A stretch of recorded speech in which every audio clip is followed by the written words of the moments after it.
Kendari, kota yang terletak di sebelah timur Indonesia. Menjelajahi kepulauan timur Indonesia seringkali membuat mata saya terbuka. Keindahan alam yang disajikan di kota ini sungguh indah. Tiba di kota ini, saya disambut dengan cerahnya matahari. Namun udara yang cukup sejuk membuat saya tetap semangat untuk menerabas keindahan kota ini.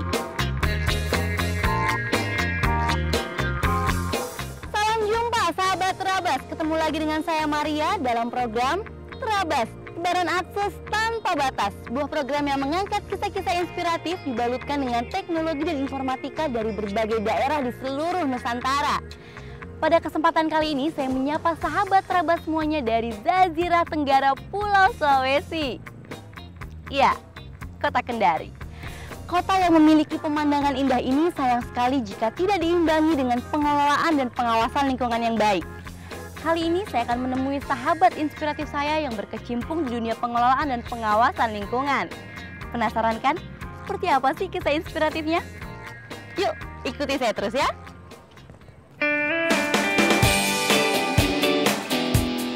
Tiba di kota ini saat jam makan siang, menggugah saya untuk mencoba kuliner khas daerah di Sulawesi Tenggara ini. Permisi. Mbak, makanan khas Kota Kendari itu apa? Ya, makanan khasnya yang ini Mbak, sinonggi. Bahannya dari sagu, macam papeda. Nah, sahabat Terabas, kalau ke Kota Kendari nggak makan kuliner khas Kendari rasanya nggak afdol. Makanya sekarang Maria mau coba ini kuliner khas Kota Kendari. Yuk. Ini merupakan makanan khas dari Sulawesi Tenggara. Mirip seperti papeda, namun sinonggi memiliki tekstur yang lebih keras.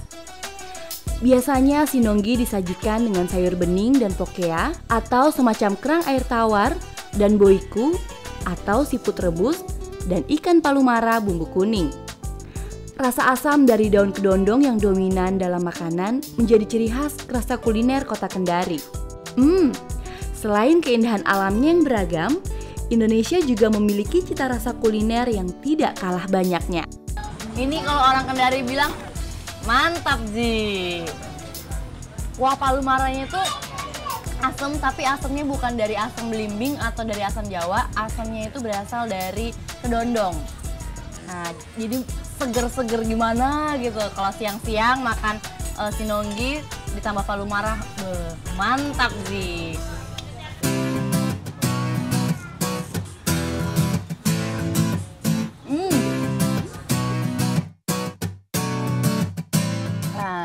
Sekarang Maria udah selesai makan, udah kenyang nih. Mau melanjutkan lagi berkeliling Kota Kendari sekaligus menemui sahabat inspiratif saya. Ikuti terus petualangan Maria ya.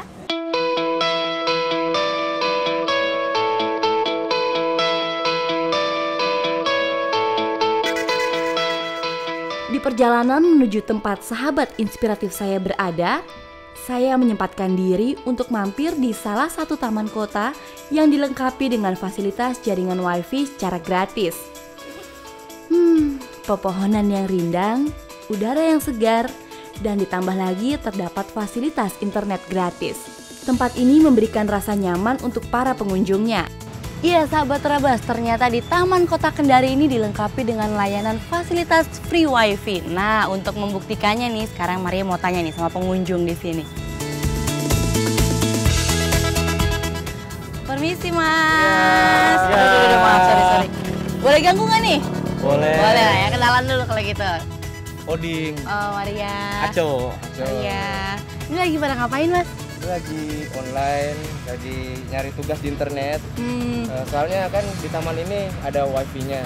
Berguna nggak sih nih dan bermanfaat nggak layanan gratis internet di Taman Kota ini? Bermanfaat sekali, karena ini salah satu kebutuhan saya, internet.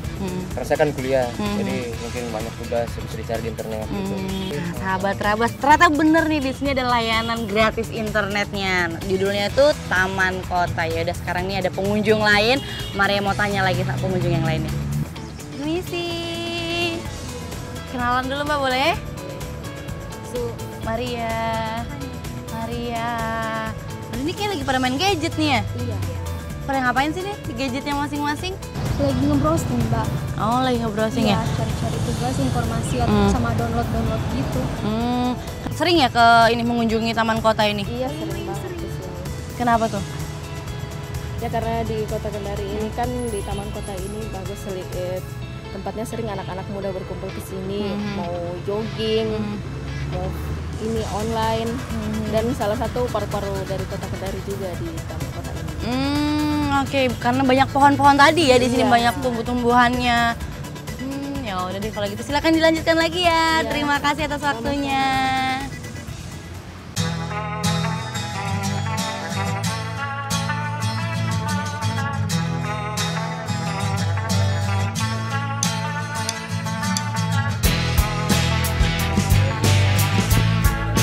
Oh, Wahid. Akhirnya Maria sampai juga. Apa kabar? Baik. Maria apa kabar? Baik. Boleh duduk kan nih? Datang jauh-jauh masa nggak boleh duduk? Ya, silakan. Oh, boleh ya. Ya. Akhirnya saya tiba di Yayasan Focil. Kenalin dong teman-teman ini. Tempatnya memang sederhana, tapi dampak yang baik disebarkan oleh yayasan ini tidaklah sesederhana tempatnya. Mereka berdua ini dari Australia. Mereka volunteer dari Australia atau relawan dari Australia yang bekerja di Yayasan Focil Indonesia, di mana saya juga bekerja di sini. Laode Wahidin atau yang biasa dikenal dengan Wahid. Ia adalah seorang sarjana perikanan dari Universitas Halua Oleo Kendari. Dirinya kini menjabat sebagai manajer pendidikan lingkungan dalam Yayasan Focil Indonesia. Yayasan ini merupakan yayasan yang bergerak dalam bidang pemerhati lingkungan. Yayasan Focil merupakan singkatan dari Friends of Coastal Regions and Small Islands of Indonesia, yang diartikan sebagai yayasan sahabat pesisir dan pulau-pulau kecil di Indonesia. Wahid juga aktif menulis tentang perkembangan pantai-pantai dan pesisir di Sulawesi Tenggara untuk memperkenalkan daerah asalnya kepada dunia luas. Sikap ramah Kak Wahid membuat kawan yang ada di dekatnya merasa nyaman.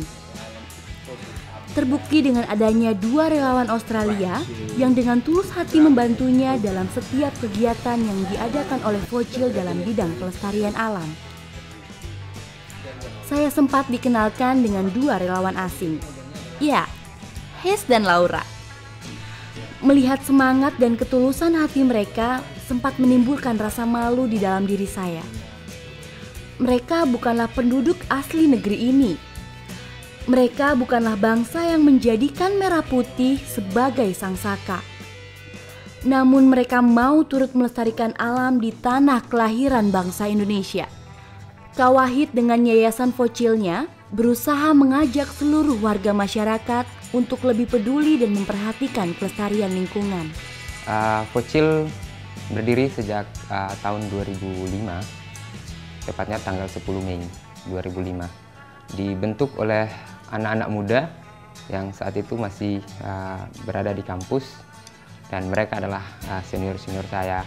Mereka care terhadap lingkungan karena saat itu banyak sekali permasalahan lingkungan di Kota Kendari maupun di Sulawesi Tenggara yang butuh untuk anak-anak muda perhatian terhadap itu.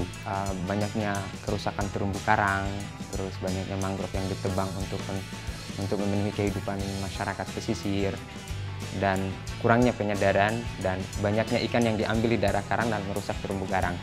Nah, dari situ mulai mereka merasa bahwa harus ada pendampingan kepada teman-teman, harus ada pendampingan kepada siswa. Setidaknya kalau kita mau merubah masyarakat, bukan kita merubah generasi tuanya gitu, tetapi kita harus merubah yang masih kecil untuk lebih care, lebih peduli terhadap lingkungan saat itu.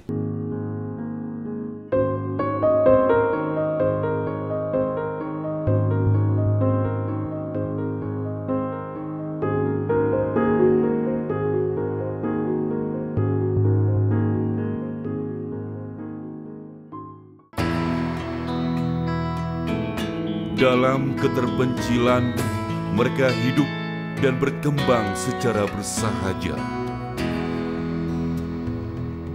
Dengan tetap mempertahankan adat dan tradisi yang diwariskan. Di mana bumi dipijak, di situ langit dijunjung. Berikan hak kami untuk melihat dunia. Dalam keterpencilan, mereka hidup dan berkembang secara bersahaja. Dengan tetap mempertahankan adat dan tradisi yang diwariskan. Di mana bumi dipijak, di situ langit dijunjung. Berikan hak kami untuk melihat dunia.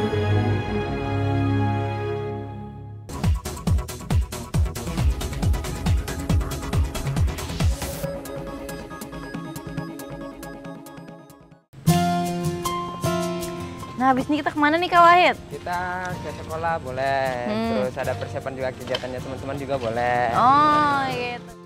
Kegiatan pertama Yayasan Vocil yang akan saya ikuti adalah kegiatan bermain yang berwawasan kebersihan lingkungan di Sekolah Dasar 02 Baruga di Kabupaten Konawe.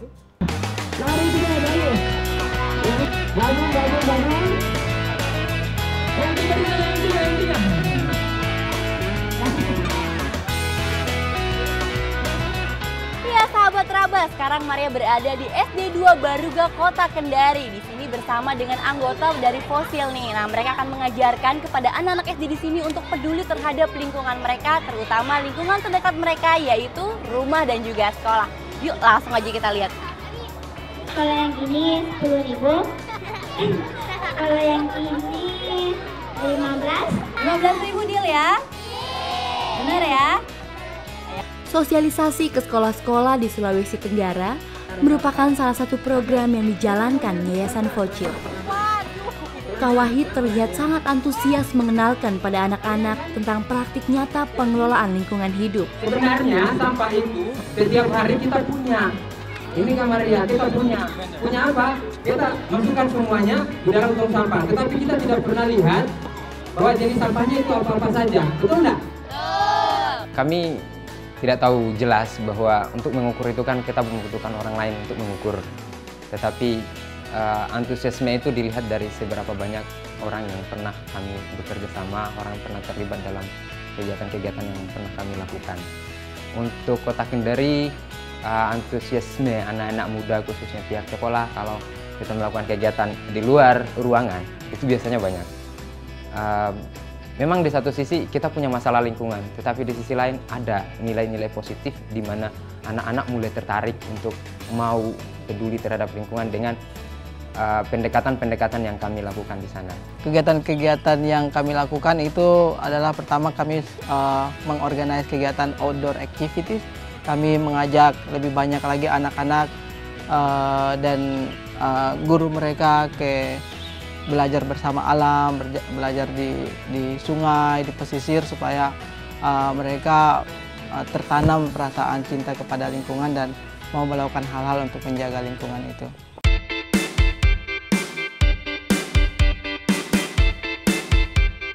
Nah Bu, sekarang kita buat apa nih Bu?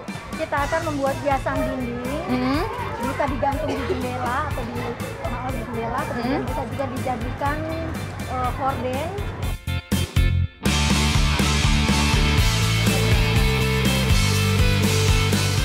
Pendidikan keterampilan dan pengelolaan lingkungan merupakan kurikulum yang dibuat sebagai muatan lokal berkat dorongan Yayasan Vocil untuk meningkatkan kecintaan anak didik Indonesia untuk lingkungan.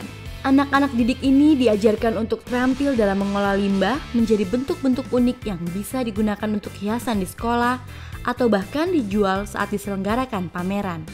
Saya itu kerjasama dengan Vocil sudah mulai tahun 2006. Ya, 2006. Jadi kebetulan kami di sini masuk jaringan guru hijau. Jadi kami bekerja sama dalam pembuatan buku, bahan ajar pendidikan keterampilan lingkungan hidup atau PKPLH. Nah, sekarang kita ada di bank sampah nih. Di sini mereka akan memisahkan antara sampah kertas, logam, dan juga plastik. Kalau gitu langsung aja Kak, kita ikut bekerja juga boleh. nih. Boleh? Boleh. Nah, ini sampah kertas ya? Sampah kertas. Mereka pilah. Anak-anak di sini sudah terlihat piawai memisahkan dan mengumpulkan sampah-sampah yang dapat dimanfaatkan selanjutnya. Sampah yang dikumpulkan ini nantinya akan ditimbang setiap minggu dan dijual kepada pengumpul sampah yang bertugas di sekitar sekolah. Wah, Luar biasa sekali program yang dicanangkan PKPH ini. Saya sangat senang mendapat pelajaran PLH karena saya dapat membersihkan bersama teman-teman. Harapan saya ingin sekolah ini bersih dan indah. Bank sampah itu dasar untuk kita belajar mengetahui yang sebenarnya sampah. Senang karena Kak Focil sudah bisa membantu kita untuk menciptakan lingkungan asri.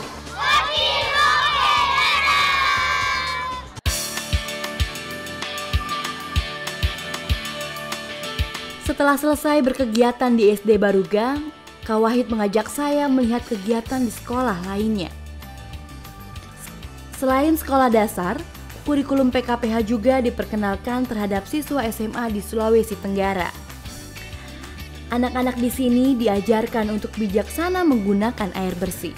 Pihak sekolah kami sangat bersyukur dengan adanya Focil ini, karena Focil ini di samping karena kita juga di lingkungan sekolah ini masalah pemahaman itu belum sepenuhnya kita pahami. Tetapi dengan adanya Focil ini ya bisa menambah wawasan kita, apalagi kadang-kala kita dipanggil biasa pertemuan-pertemuan yang difasilitasi oleh Focil.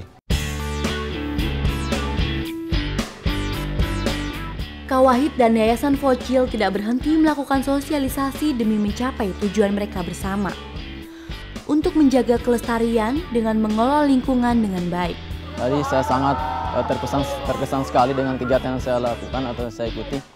Saya sangat bangga setelah mengikuti kegiatan ini karena saya ternyata bisa berpartisipasi untuk menjaga lingkungan. Manfaat lingkungan khususnya untuk sekolah saya ini ya gunanya untuk belajar, tempat kita belajar, tempat kita bermain, tempat kita ketemu sama teman-teman, kita hang out sama-sama. Ya pastinya tujuannya satu, untuk belajar.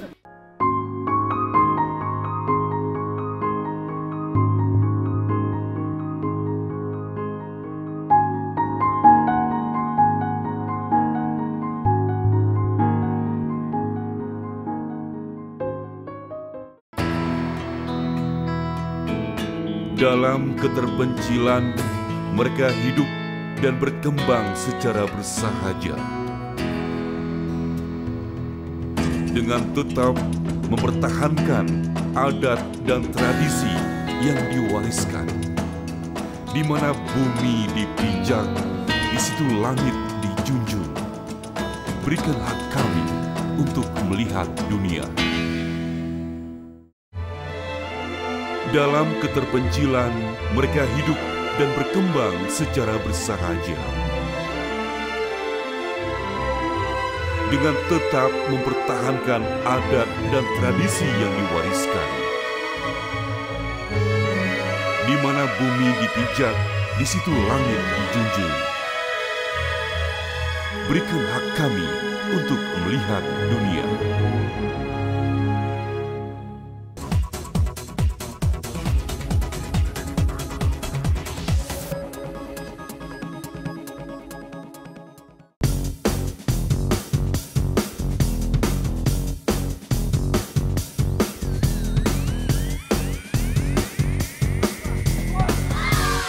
Ya, ini dia.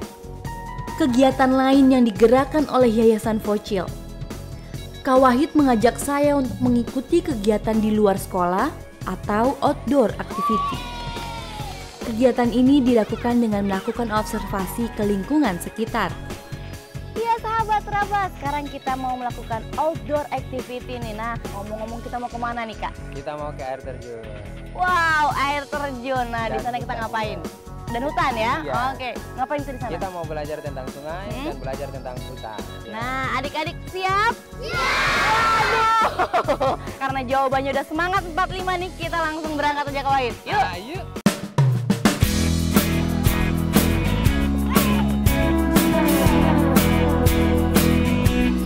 Sungguh luar biasa semangat anak-anak ini mempelajari tentang lingkungannya. Mereka sangat antusias melanjutkan perjalanan dengan berjalan kaki menuju hutan tempat observasi alam selanjutnya. Iya sahabat Trabas, kita udah sampai nih di spot yang pertama ya Kak ya, ini sungai. Nah, sekarang kita mau istirahat dulu karena lumayan ya perjalanannya nih, Mari juga udah sampai keringetan. Ada capek nggak? capek. Jadi kita mau istirahat di sini sekitar 15 menit kali ya, Kak. Belajar dari alam.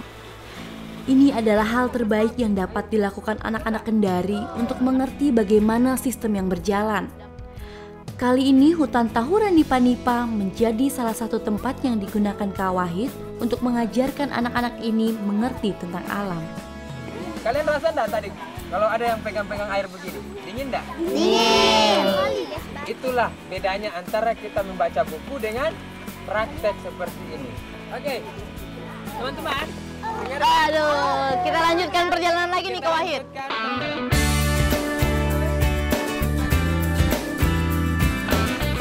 Perjalanan di hutan ini dimulai dari bagian selatan hutan Tahuran Nipa-Nipa.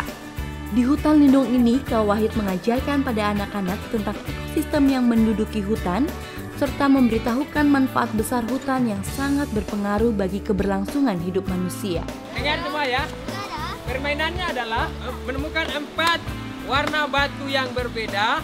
Ada 5 jenis daun yang berbeda.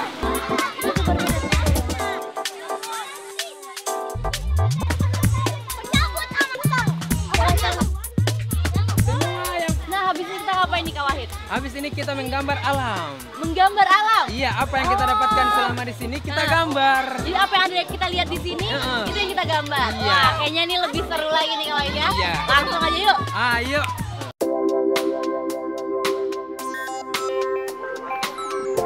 Yayasan Focil memang sengaja mengajak masyarakat sekitar Kendari untuk melestarikan lingkungan dengan berbasis pendidikan.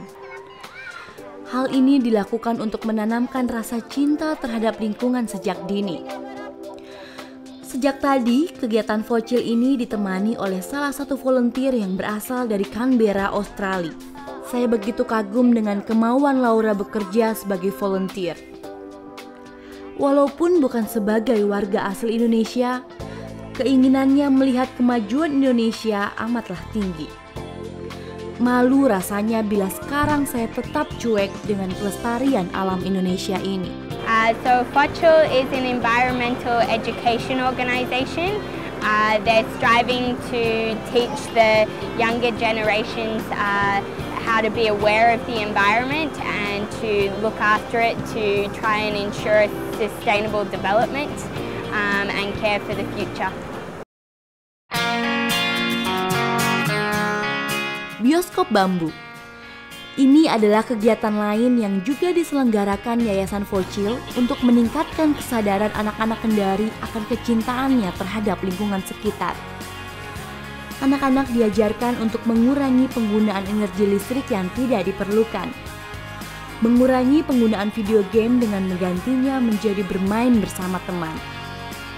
Selain itu, film-film yang diputar juga berisikan kampanye untuk menjaga kebersihan lingkungan untuk kelestarian alam. Semoga apa yang telah dilakukan oleh yayasan ini dapat memberikan dampak yang terbaik bagi kelestarian lingkungan Kota Kendari khususnya dan seluruh wilayah di Indonesia pada umumnya.